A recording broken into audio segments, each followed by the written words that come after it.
I am too. I'm not going to even lie to you. Today I'm going to be telling y'all a strategy that will help you pretty much through every single SAT reading question out there. So if you want a good score, I know that you will stick around. Let's get right to it. First, you have to actually understand the passage. I say this because College Board likes to try to be, you know, very fancy and look at me, I am a lot of text, I'm so confusing. No, we're gonna crack the code. First, you want to make sure that you are reading actively. I want you to focus on the main points, the key details, and look for that purpose in the passage. That is the entire point here. Second is you have to summarize. What I mean by this is you want to briefly summarize the passage itself, work chunk by chunk by chunk, whatever works for you, but you want to summarize it in your head. Once you've understood the passage, it is time to break down the question. Look for key words in the question. For example, if a question's asking you, what is the main idea of this passage? What are you looking for? That main idea. And you want to focus in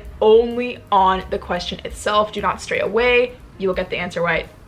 Oh my goodness, I promise. Actually break down the question itself. You want to understand what you're even looking for, you know? The trick here is you are identifying the key words within the question itself so you know what to focus in on, right? Cool. Third is to eliminate the wrong answers. The answer choices that you already know are just no-goes. Sorry, College Board, you're not getting me today, right? I'm spitting facts. Y'all better like this video. The first type of wrong answer is when an answer choice is too narrow or too broad. What I mean by this is you want to discard choices that are either too specific or too general compared to that passage, right? So you have your little example. You're welcome. The second type of wrong answer choice is your extreme words. So extreme words are your absolute words, like always, never, that kind of thing. So goodbye. Not the right answer. The third type of wrong answer choice is your misrepresentation or your misinterpretation of the text. You can identify this by removing choices that misrepresent the author's point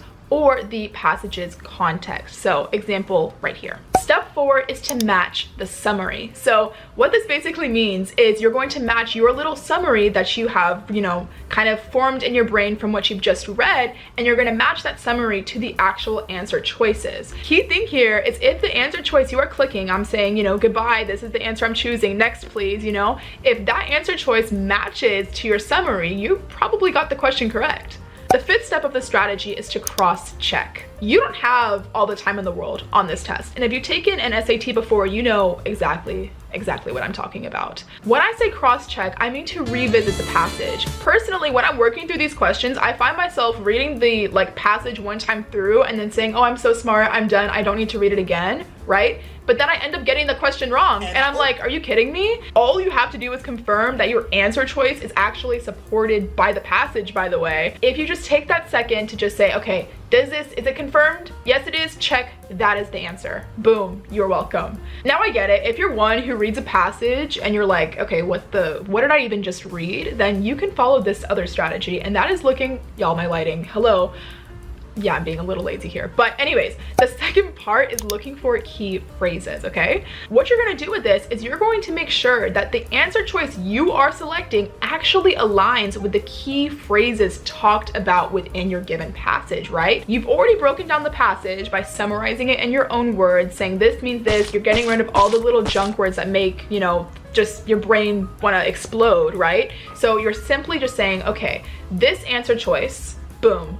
This is supported by the passage. Not only is it supported by the passage, but I can double check by understanding that, okay, this key phrase supports this. Does that make sense? I hope it does. If it doesn't, write me a comment down below and I will help you. The 5 steps I just told you are great. They're fun, they're dandy, all of the above, you know, but the most important step here is actually step number 6, and that is to practice regularly. This is actually the most important step, and I will tell you why. Consistency, ladies and gentlemen, the one thing that people always tell us but we never listen to. Regular practice, and this can mean, you know, so many different things for so many different people, but if you are constantly looking at these SAT questions, you're taking practice tests, you're taking, you know, all those, you know, you're looking into the content, right? By doing that, you are familiarizing yourself with the style of the SAT, because you have to remember that you are not studying for an English class, okay? We're not studying for some math tests. This is the SAT, which I know you know at this point. But again, super important, make sure that you are studying, make sure that you're becoming more familiar with the question types and the style of the SAT, so then you'll be successful. That's literally, that's the golden the golden key that I'm giving you right now. Actually, maybe this is also most important. The other part of this practice regularly tip is to actually review your mistakes. No one is perfect, okay? And you know what? I'm just gonna be like completely transparent here. I do not get every single SAT question I answer correct. You know, I get a lot of comments and they're like, what's your SAT score? You know, I'm not the person, but the difference here is I actually do learn from my mistakes, right? When I get an answer wrong, I go back and I see, okay, why did I get this question wrong? And I get it, it sounds tedious, okay, whole entire nerd, whatever. But the reason I do that is because I don't want to walk in on test day and live with the regret of not going back. Just taking that second and understanding, okay, why did I get this wrong? If you don't understand something, literally, hello, ChatGPT is there now, ladies and gentlemen. They released their ChatGPT 4.0 thing, and no, this is not an advertisement for them whatsoever. They would not need me to promote their product, but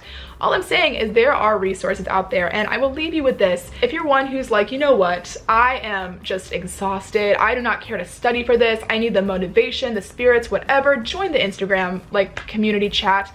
It is a great place. We have a beautiful community of almost like 300 people now, which is insane. And also, if you're like, I just need the resources, I need to get started right now, I always am linking my resources that I personally use down below in the description, so do go check it out. I constantly am adding I'm